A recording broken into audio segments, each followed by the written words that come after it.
नमस्कार विद्यार्थी मित्रांनो. आज आपण आपल्या दुसऱ्या पार्टला आलो आहे. पार्ट 2 आहे हा. जे आपण महाराष्ट्राचा भूगोल, प्राकृतिक आणि राजकीय भूगोलावरचे आपण 20 प्रश्न यापूर्वी कव्हर केले होते. जे आयोगाच्या वेगवेगळ्या परीक्षांना आलेले प्रश्न होते. स्पष्टीकरणासह आपण ही प्रश्नांची सिरीज सुरू केली आहे. त्यातला हा पार्ट 2 आहे. प्रश्नांचे स्वरूप कशा पद्धतीचे असेल ते मी तुम्हाला आधी दाखवून देतो. अशा स्वरूपाचे प्रश्न आपल्या ह्या सिरीजला असतील. एकंदरीत 20 प्रश्न असतील. त्यातला हा पहिला प्रश्न आहे. प्रश्नाच्या बाजूला तुम्हाला अशा स्वरूपाचे काय दिसणार आहे? 3D डायग्राम दिसतील आणि त्यामध्ये स्पष्टीकरण दिसेल. असे हे एकंदरीत 20 प्रश्न आहेत.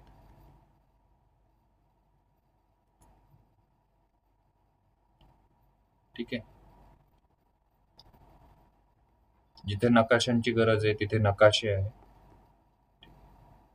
अशा पद्धतीचे हे 20 प्रश्न आहे. ह्या लेक्चर संदर्भात जे काही नोट्स असणार आहे ते तुम्हाला टेलिग्राम चॅनलला बघायला मिळतील. टेलिग्राम चॅनलची लिंक मी तुम्हाला कॉमेंट बॉक्समध्ये देणार आहे.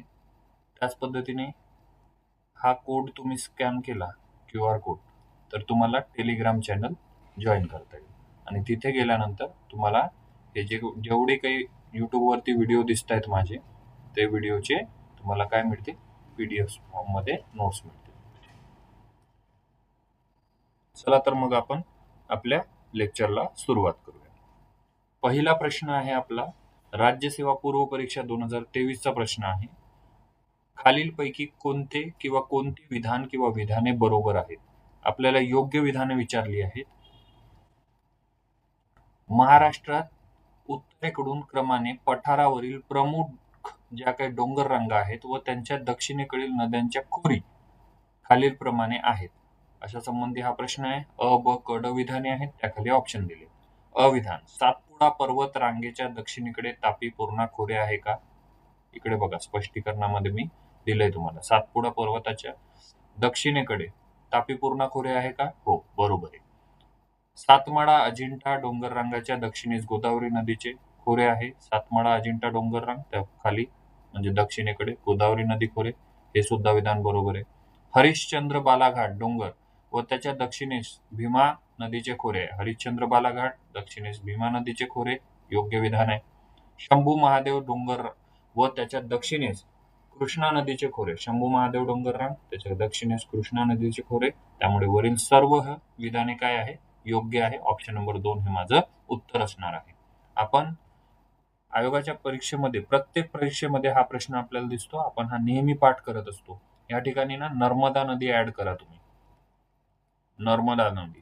नर्मदा नदीच्या खाली असणाऱ्या सातपुडा पर्वत, सातपुडा पर्वताच्या दक्षिणेस असणाऱ्या तापी पूर्णा खोरे, त्याखाली असणारे सातमाळा अजिंठा डोंगर रांग, त्याखाली म्हणजे दक्षिणेला असणाऱ्या गोदावरी नदीचे खोरे, त्यानंतर आहे हरिश्चंद्र बालाघाट डोंगर रांग, त्याखाली भीमा नदीचे खोरे दक्षिणेला, त्यानंतर शंभू महादेव रांग आहे, त्याखाली असणार आहे कृष्णा नदीचे खोरे. अशा स्वरूपातली ही रचना आहे. ही जर आपण पाठ केली तर आपल्याला परीक्षेमध्ये काही पण प्रश्न विचारला कशाही पद्धतीने फिरवून, तर आपल्याला त्याचं योग्य उत्तर देता येणार आहे.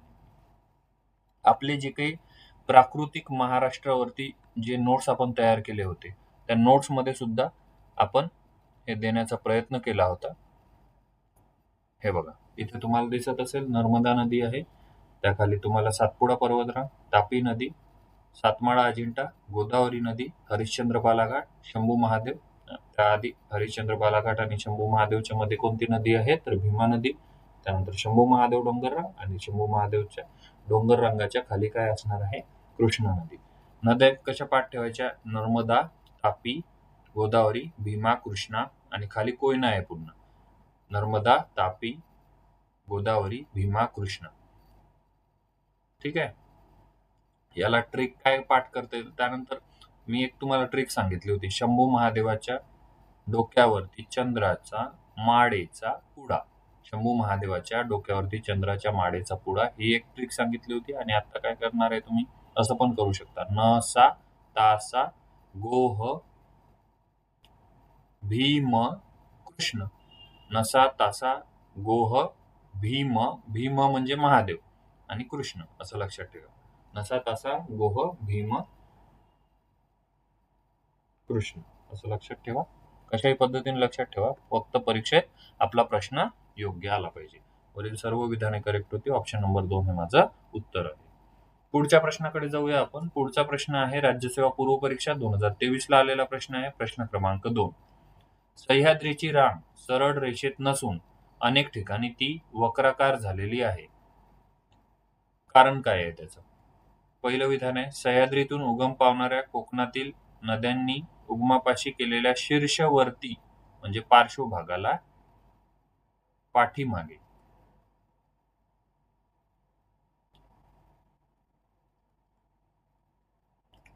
पाठीमागे जे काही खनन केलं आहे त्यामुळे वक्राकार झाली आहे का? तर हे विधान करेक्ट आहे आणि हेच उत्तर आहे आपलं.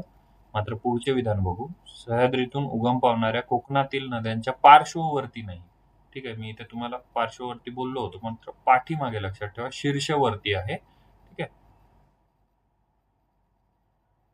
शीर्षवर्ती. हे बघा, पाठीमागच्या दिशेने शीर्षवर्ती झीज होते. म्हणजे वरती म्हणजे शीर्ष म्हणजे काय होतं आपलं हेडवर्ड इरोजन. ठीक आहे, हेडवर्ड इरोजन आहे हे.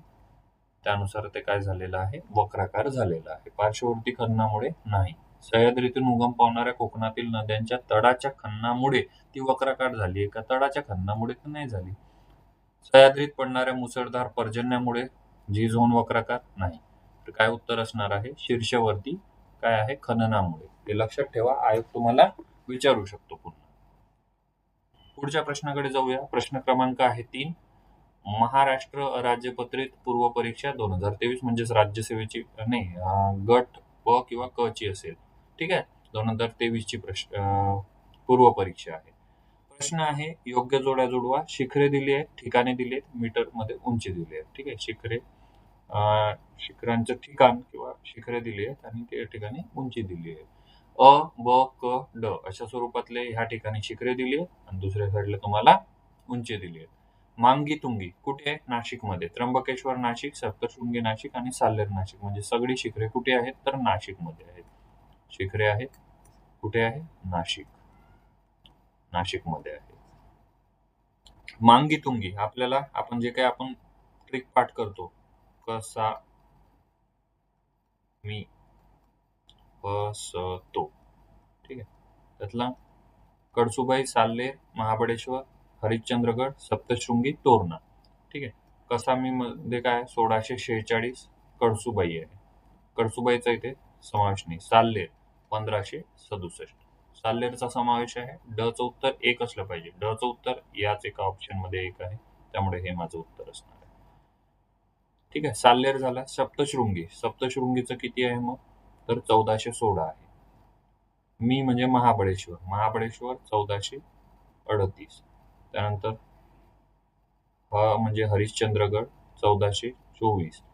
सप्तशृंगी 1416. त्यानंतर तोरणा पुढे आहे. ठीक आहे, अशा स्वरूपात उत्तर असणार आहे. ऑप्शन नंबर 2 हे माफ करा, पर्याय क्रमांक क चं काय असणार आहे? 2 असणार आहे. ऑप्शन आपला 1 आलेला आहे उत्तर. त्र्यंबकेश्वरचं किती आहे? 1304 मीटर आहे. 1304 मीटर आणि मांगी तुंगीचं आहे 1100 मीटर. ठीक आहे, सर्व शिखरे कुठे आहे? नाशिक जिल्ह्यातली आहे. साल्हेर हे सर्वोच्च शिखर आहे नाशिक जिल्ह्यातलं. कळसुबाई कुठे आहे मग? कळसुबाई आहे अहमदनगर. आणि सध्याचं आपण काय म्हणतो मग? अहिल्यानगर.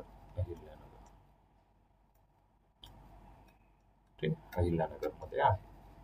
पुढच्या प्रश्नाकडे जाऊया आपण. पुढचा प्रश्न आहे आपला राज्यसेवा मुख्य परीक्षा 2023 चा प्रश्न आहे. खालीलपैकी कोणता गरम पाण्याचा झरा जळगाव जिल्ह्यामध्ये नाहीये, असं विचारलंय त्यांनी. अडावद आहे, उनबदेव आहे, चांगदेव आहे. देव लक्षात ठेवा. त्यानंतर वेद असं काहीतरी लक्षात ठेवा. देव लक्षात ठेवा. एवढे जरी शब्द तुम्ही लक्षात ठेवले ना, जेवढे काही आहे ते जळगाव जिल्ह्यामध्ये आहे. ठीक आहे. आणि जे उर्वरित आहे तो साव या जिल्ह्यामध्ये येत नाही. साव कुठे आहे तर मग रायगड जिल्ह्यात आहे. ठीक आहे. अडावद आहे, उणपदेव आहे, सुनपदेव आहे, चांगदेव आहे. जेवढी काही देव आहे आणि वेद आहे. वेद म्हणजे वध, लक्षात ठेवा. जळगाव जिल्ह्यात. ठीक आहे. जळगाव. त्यानंतर इतर जिल्ह्यातली झरे साव आहे रायगडात, उन्हेरे रायगड. ठीक आहे. इतर काही असतील पुढच्या आपण आपल्या नोट्समध्ये देण्याचा प्रयत्न करू. पुढचा प्रश्न आहे आपला राज्यसेवा मुख्य परीक्षा जानेवारी 2023. प्रश्न क्रमांक 5 आहे. अरबी समुद्र आणि सह्याद्री पर्वत यांच्या दरम्यान रिकामी जागा हा प्राकृतिक विभाग आढळतो. महाराष्ट्र पठार आढळतो का? अरबी समुद्र इथे आहे, अरबी समुद्र आणि हा सह्याद्री पर्वत यांच्यामध्ये महाराष्ट्र पठार तर इकडे आहे, सह्याद्री पर्वताच्या काय पूर्वेला. तर तो असणार आहे का? नाही. पश्चिम घाट आढळतो का? नाही. सह्याद्री पर्वत म्हणजेच पश्चिम घाटाचा भाग आहे ना तो. भारतात आपण त्याला पश्चिम घाट म्हणतो, त्यामुळे तो सुद्धा येणार नाही. सातपुडा डोंगर? नाही. सातपुडा डोंगर महाराष्ट्राचा जर आपण नकाशाचा विचार केला, अशा स्वरूपाचा आपला समजा महाराष्ट्र आहे, या नकाशाचा आपण विचार केला तर इथे आहे तुम्हाला सातपुडा डोंगर.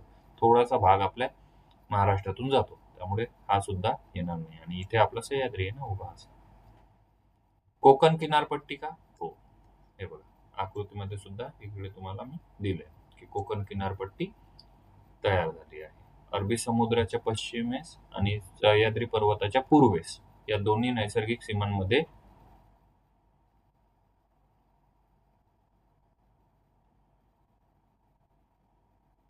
अरबी समुद्राच्या नाही तर अरबी समुद्र पश्चिम बाजूला आहे आणि सह्याद्री पर्वत पूर्व बाजूला आहे. म्हणजे हा पूर्व बाजूला झाला आणि हा पश्चिम बाजूला झाला. त्या दोघांच्या दरम्यान काय आहे तर सह्याद्रीचा कोकण किनारपट्टी, सह्याद्रीची म्हणतो, माफ करा, कोकणाची कोकण किनारपट्टी इथे आहे. अरुंद पट्टा आहे. जवळजवळ 30 ते 60 किलोमीटर याची काय आहे रुंदी असणार आहे. ठीक आहे? कोकण किनारपट्टी. पुढच्या प्रश्नाकडे जाऊया आपण. पुढचा प्रश्न आहे आपला राज्यसेवा मुख्य परीक्षा 2023 ला विचारलेला प्रश्न आहे. या सिरीजचा 6वा क्रमांकाचा प्रश्न आहे. खालीलपैकी कोणते विधान चूक आहे? चुकीचं विधान आपल्याला निवडायचं. किनाऱ्यालगत समुद्रतळ उथळ असल्यास लाटांचा वेग मंदावतो का? तर हो. हे बघा, हा इथे मी तुम्हाला दिलेला आहे आकृतीमध्ये. काय आहे? उथळ तळ आहे, किनाऱ्यालगत. किनारा आहे इथे, काय आहे ही खोली जास्त आहे ना, ही खोली कमी आहे, म्हणजे किनाऱ्यालगत काय आहे? कमी आहे, म्हणजे उथळ आहे. उथळ असल्यामुळे काय होणार आहे? इथे लाटांचा वेग जास्त आहे. हे बघा, इथे संत लाट दिसते, इथे थोडी उफाळली, इथे अजून उफाळली आणि इथे जास्त. म्हणजे किनाऱ्यालगत काय होतंय? लाटांचा वेग काय होतो? वाढतो. माफ करा, मी उलट बोललोय. किनाऱ्यालगत काय होईल? लाटांचा वेग मंदावला जाईल.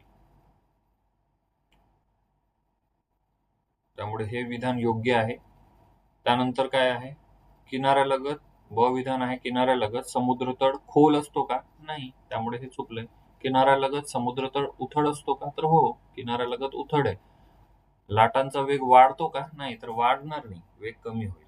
ठीक आहे. लाटांचा वेग इथे कमी होईल. त्यामुळे हे सुद्धा चुकीचं आहे. आपल्याला चुकीचं विधान विचारलं होतं.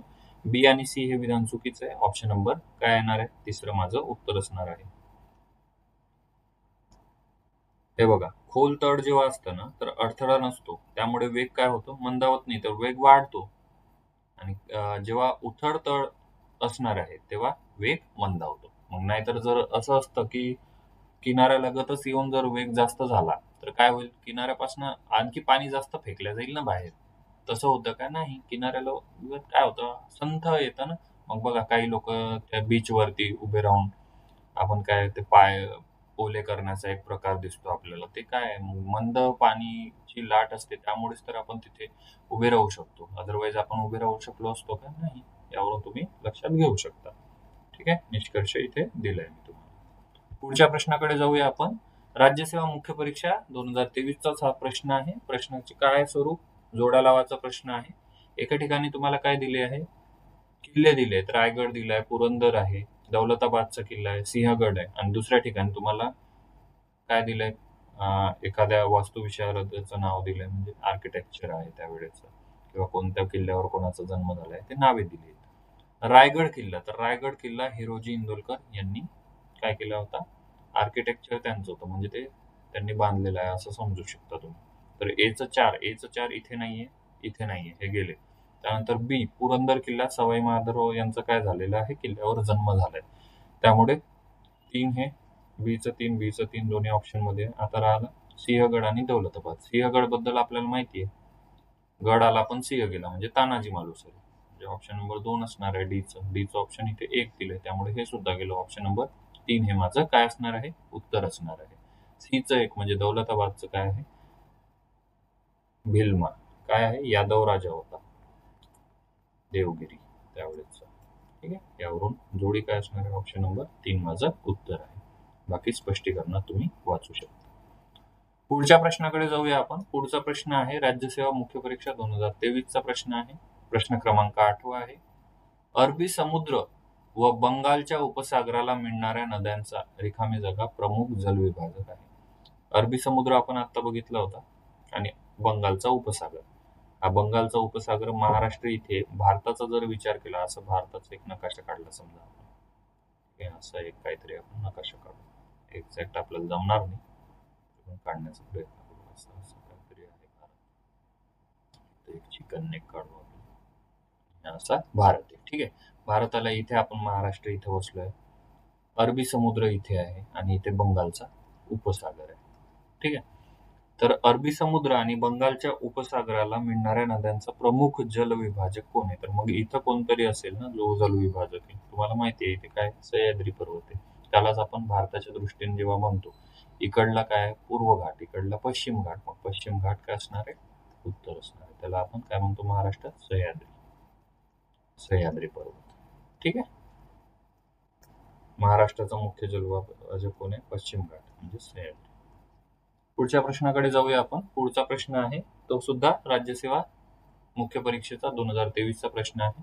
उत्तरेकडून दक्षिणेकडे येताना महाराष्ट्र पठारावर सह्याद्रीपासून खालील डोंगर रांगाचा कोणता क्रम बरोबर आहे. ठीक आहे, आपण आता पहिल्या प्रश्नात सुद्धा हे बघितलं होतं. काय केलं होतं आपण, शंभू महादेवाच्या डोक्यावरती चंद्राच्या माडेचा आणि पुढे काय केलंय, सातपुडा. त्याच्यावरती कोणती नदी होती, नर्मदा.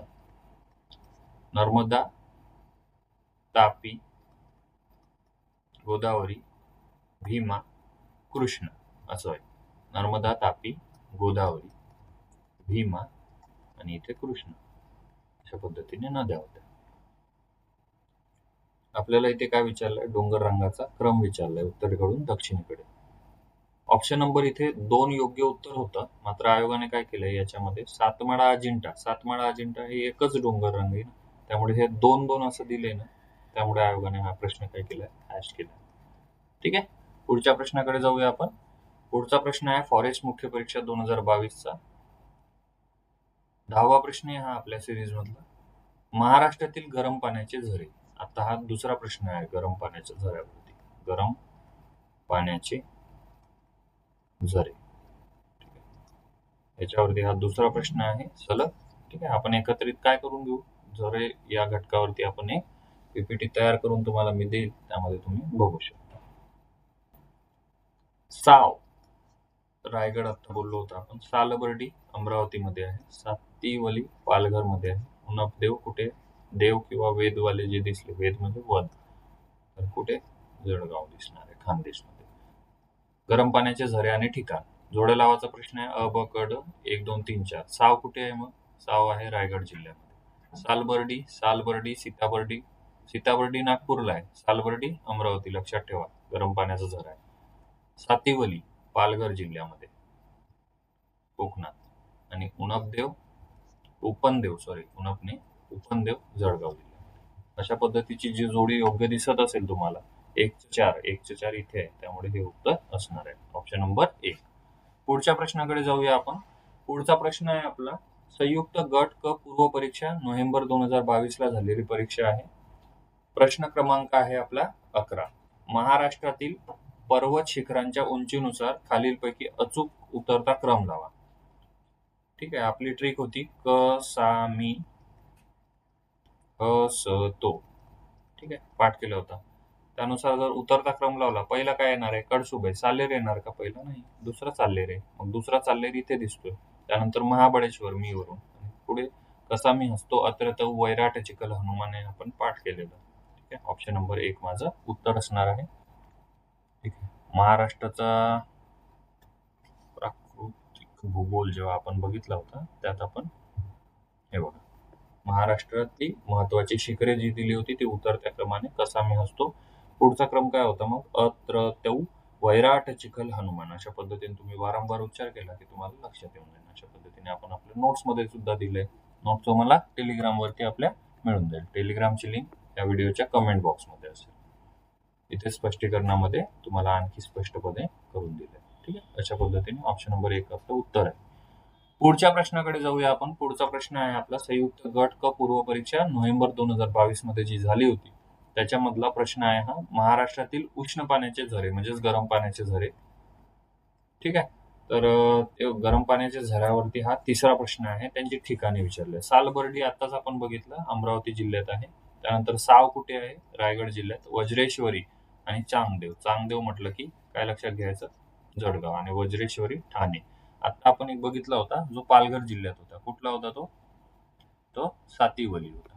ठीक आहे, अशा स्वरूपात लक्षात ठेवा. आतापर्यंत जे काही आपण परीक्षेच्या विमुख जर आपल्याला जायचं असेल तर आपण काय करायचं, आयोगाचे आलेले जे काही प्रश्न आहे, प्रश्न जेवढे काही आयोगाचे आले त्यात जर तुम्हाला गरम पाण्याचे झरे दिसत असतील वारंवार प्रश्न, काय करायचं, एका ठिकाणी लिहून काढायचं आणि त्याची पुढच्या जोड्या लावून टाकायची तिथल्या तिथे. म्हणजे जेणेकरून काय होईल, भविष्यात जर प्रश्न आला तुम्हाला तो सॉल्व्ह होऊन जाईल. सालबर्डी अमरावती म्हणजे 1चं 4 येणार आहे. ऑप्शन नंबर 4 हे उत्तर असणार आहे, कारण 2चं 4 एकाच ऑप्शन मध्ये आहे. अशा पद्धतीने तुम्हाला एक्झाम मध्ये वेळ वाचवता येतो. ठीक आहे, इथे तुम्ही चेक करून घेऊ शकता. सावचं काय आहे मग, रायगड आहे म्हणजे 3, वज्रेश्वरी ठाणे 2, चांगदेव जळगाव म्हणजे 1. अशा पद्धतीने करेक्ट. वज्रेश्वरी हे ठाणे जिल्ह्यातील प्रसिद्ध उष्णोदकाचे ठिकाण आहे. उष्णोदक म्हणजे गरम पाण्याचा झरा. तर चांगदेव हे कुठे आहे, जळगाव जिल्ह्यातील तापी पूर्णा संगमावर आहे. तापी पूर्णाच्या संगमावर आहे हे चांगदेव, लक्षात घ्या. पुढचा प्रश्न आहे आपला, संयुक्त गट क पूर्व परीक्षा नोव्हेंबर 2022 हा प्रश्न आहे. औरंगाबाद प्रशासकीय विभागामध्ये भौगोलिक क्षेत्रफळाच्या दृष्टीने सर्वात मोठा व सर्वात लहान असणारा जिल्हा कोणता. औरंगाबाद प्रशासकीय विभागाचा हा प्रश्न विचारलाय आपल्याला. आपण आपल्या नोट्स मध्ये हा कव्हर केला होता, बघून घेऊया. राजकीय भूगोलात आपण कव्हर केलाय.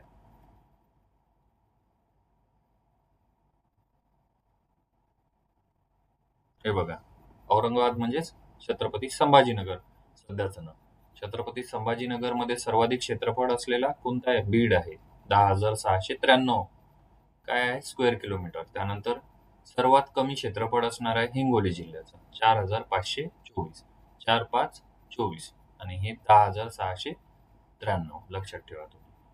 त्याच पद्धतीने मग हा प्रश्न आलाय तर नाशिक, पुणे, नागपूर, अमरावती, कोकण ह्या वेगवेगळ्या जिल्ह्यांमध्ये किंवा या वेगवेगळ्या प्रशासकीय विभागामध्ये म्हणता येईल आपल्याला, जिल्हे नाही, प्रशासकीय विभागामध्ये कोणता सर्वाधिक क्षेत्रफळाचा जिल्हा आहे आणि कोणता सर्वात कमी क्षेत्रफळाचा जिल्हा आहे ते सुद्धा आपण या चार्ट मध्ये दिलेलं आहे. आणि एवढं तुम्हाला पाठ करणं आवश्यक आहे. का बरं, तुम्हाला लक्षात आलं असेल कारण आयोग प्रश्न विचारतोय. मग आता आपण बघितल्याप्रमाणे कोणता आहे सगळ्यात मोठा जिल्हा, तर सगळ्यात मोठा जिल्हा आहे बीड आणि सर्वात छोटा जिल्हा आहे म्हणजे क्षेत्रफळाच्या दृष्टीने तो म्हणजे हिंगोली. ठीक आहे, बीडचे क्षेत्रफळ इथे दिले, हिंगोलीचे सुद्धा दिले आहे. आणि या प्रशासकीय विभागामध्ये एकूण किती जिल्हे आहेत, तर 8 जिल्हे आहे या प्रशासकीय विभागामध्ये. आणि ज्याच्यावरती आयोग प्रश्न विचारतो. सर्वाधिक काय असणार आहे मग, सर्वाधिक जिल्हे असलेला कोणता प्रशासकीय विभाग आहे, औरंगाबाद म्हणजेच आताचा छत्रपती संभाजीनगर. जुनं नाव आहे औरंगाबाद, लक्षात घेऊ शकता तुम्ही. ठीक आहे, इथे सुद्धा मी तुम्हाला दिले. पुढच्या प्रश्नाकडे जाऊया आपण. पुढचा प्रश्न आहे आपला, संयुक्त गट क पूर्व परीक्षा नोव्हेंबर 2022 अस्तंबा हे उंच शिखर महाराष्ट्रातील कोणत्या पर्वतरांगेत आहे. तर कोणत्या पर्वतरांगेत आहे, महादेव मध्ये नाही, शंभू महादेव खाली आहे. अस्तंबा कुठे आहे, नंदुरबार जिल्ह्यात आहे. नंदुरबार जिल्ह्यात आहे. ठीक आहे, तोरणमाळ पठार, तोरणमाळ पठार, ठीक आहे, इथे आहे. तर महादेव नाही. नंदुरबार तर महाराष्ट्राच्या कुठे आहे, उत्तरेला आहे. महादेव दक्षिणेला नाही. हरिश्चंद्र नाही. त्यानंतर सातपुडा येईल, हे उत्तर आहे. सह्याद्री, सह्याद्री नाही, सह्याद्री तर असं आहे ना, मग नंदुरबार इकडे आहे, तर इथे आहे. ठीक आहे, लक्षात घ्या. तोरणमाळ अस्तंभ. ऑप्शन इथे तुम्हाला स्पष्टीकरणात दिलं आहे मी. शिखर अस्तंभ आहे. किती आहे उंची? 1325. आणि 1350 वाला एक आहे, लक्षात घ्या, धूपगड, जो ह्या सातपुडा पर्वतरांगेतला सर्वाधिक उंचीचा काय असणार आहे? शिखर आहे. आणि तो कुठे आहे? MP मध्ये आहे. त्यामुळे तो महाराष्ट्राचा भाग नाही. मग महाराष्ट्रातला सर्वाधिक उंचीचा कोणता आहे? अस्तंभ आहे. कोणत्या जिल्ह्यात आहे? नंदुरबार जिल्ह्यात. कोणत्या पर्वतरांगेत आहे? तर सातपुडा पर्वतरांगेत तोरणमाळ पठाराच्या क्षेत्रात आहे. उत्तर सीमेवरती ही रांग पसरलेली आहे आणि याची माहिती दिली आहे इथे, वाचून घ्या तुम्ही. पुढच्या प्रश्नाकडे जाऊया आपण. प्रश्न क्रमांक आहे आपला 15वा. संयुक्त गट क पूर्व परीक्षा नोव्हेंबर 2022 हा प्रश्न आहे. वारंवार तुम्हाला मी हे का सांगतोय की या परीक्षेचा हा प्रश्न आहे, कारण हे आहे ना आयोगाचे प्रश्न आहे. आपण कोणते पण असले, कुठले पण आणले प्रश्न आणि आपल्या मनाने बनवून टाकले आणि देऊन दिले विद्यार्थ्यांना, असं आपण काही करत नाहीये.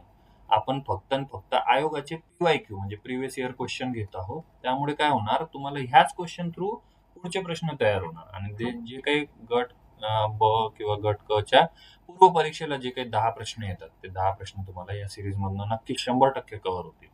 ठीक आहे. महाराष्ट्रातील किती जिल्ह्यांच्या सीमा कर्नाटक राज्यास लागून आहे? ठीक आहे. कर्नाटक राज्यास किती जिल्ह्याच्या सीमा लागल्या? तर 7 जिल्हे आहेत. कोणते? सिंधुदुर्ग, कोल्हापूर, सांगली, सोलापूर, धाराशिव, लातूर आणि नांदेड एवढ्या जिल्ह्यांच्या सीमा लागलेल्या आहेत. ठीक आहे. ऑप्शन नंबर 3 माझं उत्तर असणार आहे.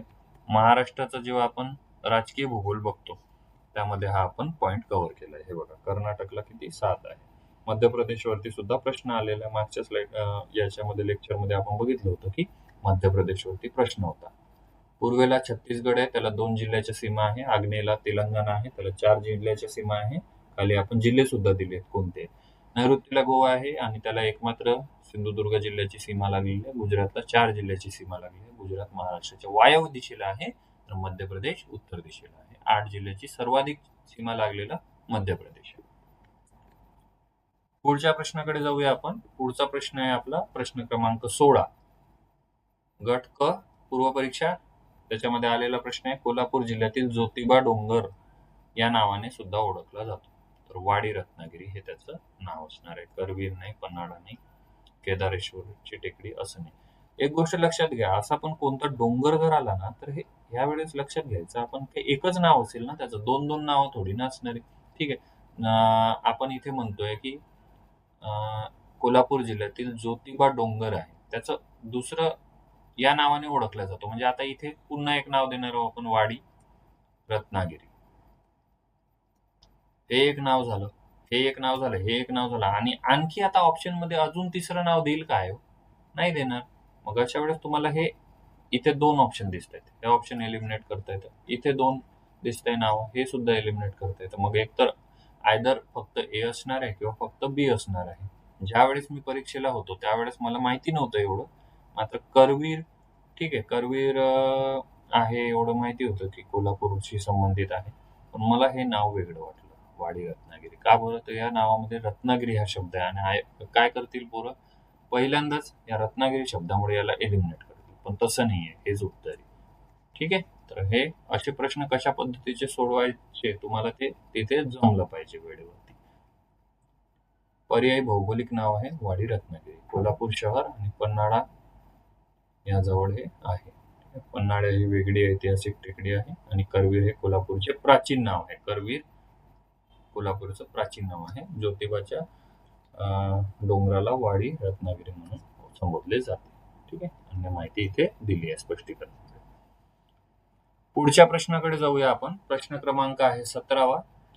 STI मुख्य परीक्षा 2022 प्रश्न आहे. कोणत्या प्रशासकीय विभागात जिल्ह्यांची संख्या सर्वाधिक आहे? आताच तुम्हाला जेव्हा मी वरती सांगितलं की छत्रपती संभाजीनगर ह्या प्रशासकीय विभागातला सर्वात क्षेत्रफळाने मोठा जिल्हा आणि सर्वात छोटा जिल्हा जेव्हा विचारला त्यांनी, त्यावेळेस मी तुम्हाला सांगितलं बीड होतं याचं उत्तर आणि याचं काय होतं, हिंगोली. तर त्यामध्ये मी तुम्हाला सांगितलं की 8 जिल्ह्यांचं काय आहे, समावेश आहे. कोणता आहे सर्वात मोठा? औरंगाबाद प्रशासकीय विभाग म्हणजेच छत्रपती संभाजीनगर. ठीक आहे. अन्य प्रशासकीय विभागामध्ये किती आहेत? मग कोकणामध्ये किती आहेत? तर 7 जिल्हे आहेत. कोणते आहेत मग ते? उत्तर कोकणातले पालघर पासून सुरुवात करायची आपण. पालघर आहे, ठाणे आहे, मग मुंबईचे 2, मुंबई शहर आणि मुंबई उपनगर. त्यानंतर रायगड. त्यानंतर दक्षिण कोकणातले कोणते? रत्नागिरी आणि शेवटचा सिंधुदुर्ग. 1, 2, 3, 4, 5, 6, 7 जिल्हे. नागपूर विभागामध्ये किती आहे? 6 जिल्हे. पुणे, अमरावती आणि नाशिक या विभागांमध्ये प्रत्येकी 5 जिल्हे आहेत. ठीक आहे. पुणे, अमरावती, नाशिक, नाशिक अमरावती येथे प्रत्येकी 5 जिल्हे आहेत. ठीक आहे. एवढं लक्षात आलं असेल तुमच्या. आपण सुद्धा हे कव्हर केलंय आपल्या याच्या राजकीय भूगोलामध्ये. हे बघा इथे कव्हर केलंय या स्लाइडला. कोकणातले 7 जिल्हे, पुण्यातले 5, नाशिक मधले 5, अमरावतीतले 5, नागपुरातले 6 आणि छत्रपती संभाजीनगर मधले 8 जिल्हे. पुढच्या प्रश्नाकडे जाऊया आपण. पुढचा प्रश्न आहे आपला प्रश्न क्रमांक 18. एएसओ मुख्य परीक्षा 2022 चा प्रश्न आहे. खालील विधाने पहा. जालना जिल्हा हिंगोली जिल्ह्याच्या पूर्वेस आहे. इथे समजा हे बघा औरंगाबाद म्हणजेच आधीच औरंगाबाद म्हणत होतो आपण, आता छत्रपती संभाजीनगर म्हणतो. ठीक आहे. औरंगाबाद ह्या जिल्ह्याच्या विभाजनातनं जालना जिल्हा तयार झाला. ठीक आहे. आणि ह्या जालनाच्या इकडे हिंगोली. मग हिंगोलीच्या जालना जिल्हा हिंगोली जिल्ह्याच्या पूर्वेस आहे का? पूर्व तर इकडे होईल, पश्चिमेस आहे ना. मग हे पश्चिम पाहिजे होतं, त्यामुळे हे चुकले. धुळे आणि नंदुरबार जिल्ह्यास 2 राज्याच्या सीमा लागल्या आहेत. 2 राज्याच्या सीमा आहेत का? हे बघा इथे बघूया आपण. इथे नंदुरबार दिसतोय, धुळे दिसतोय, पुन्हा इथे धुळे दिसतोय, इथे नंदुरबार दिसतोय, म्हणजे ह्या 2 राज्याच्या सीमा लागलेल्या आहेत. हे विधान करेक्ट आहे. महाराष्ट्र राज्याचे भौगोलिक क्षेत्रफळ 307713 हे करेक्ट आहे. ठीक आहे. हा एकदम बेसिक प्रश्न आहे, करेक्ट आहे.